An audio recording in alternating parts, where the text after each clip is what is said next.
కెనడాలో తెలుగు విద్యార్థి మృతి. ఎంఎస్ చేసేందుకు వెళ్లి అనంత లోకాలకు. కొడుకు మరణంపై తల్లిదండ్రులకు అనుమానాలు. మృతదేహాన్ని భారత్కు తరలించేందుకు మంత్రి లోకేష్ చర్యలు.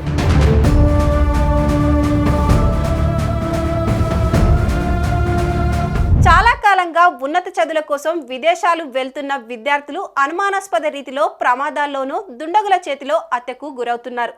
దాంతో మన తెలుగు రాష్ట్రాల్లో తల్లిదండ్రులకు గుండెకోత మిగులుతుంది. తాజాగా అలాంటి ఘటనే మరొకటి కెనడాలో జరిగింది. చదువుకునేందుకు విదేశానికి వెళ్లిన ఓ యువకుడు అనుమానాస్పద స్థితిలో ప్రాణాలు కోల్పోయాడు. ఆకస్మిక మరణం చెందినట్టు ఇంటికి సమాచారం అందగానే కుటుంబ సభ్యులు కన్నీరు మున్నీరై విలపించారు.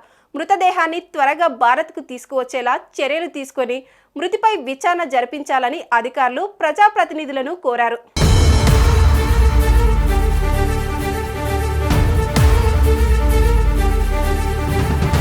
విశాఖ గాజువాక ప్రాంతానికి చెందిన 33 ఏళ్ల ఫణికుమార్ ఇండియాలో ఎంబీఏ పూర్తి చేశాడు.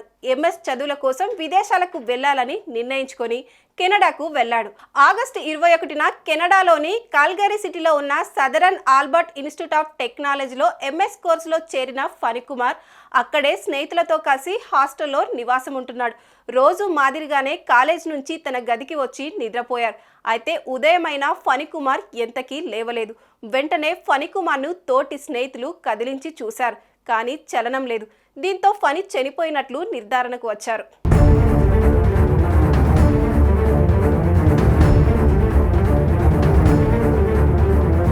దీంతో ఫణికుమార్ రూమ్మేట్స్ తన కుటుంబ సభ్యులకు నిద్రలోనే ప్రాణాలు కోల్పోయినట్టు సమాచారం అందించారు. చేతికి అంది వస్తాడనుకున్న కుమారుడు చనిపోవడంతో తల్లిదండ్రులు, కుటుంబ సభ్యులు శోకసంద్రంలో మునిగిపోయారు. గుండెలు పట్టుకొని ఆ కుటుంబ సభ్యులు గాజువాక ఎమ్మెల్యే, టీడీపీ రాష్ట్ర అధ్యక్షుడు పల్లా శ్రీనివాసరావుకి విషయాన్ని తీసుకువెళ్లి వినతి పత్రాన్ని సమర్పించారు. తమ కొడుకు మృతదేహాన్ని త్వరగా ఇండియాకు రప్పించేలా చర్యలు తీసుకోవాలని, మరణంపై సమగ్ర విచారణ జరిగేలా చూడాలని కోరారు. ఉన్నత చదువుల కోసం వెళ్లి కెనడాలో ప్రాణాలు కోల్పోవడంతో అటు గాజువాకలోనూ విషాద ఛాయలు అలుముకున్నాయి. తమకు న్యాయం చేయాలని కోరుతున్నారు ఫణికుమార్ తండ్రి నాగప్రసాద్.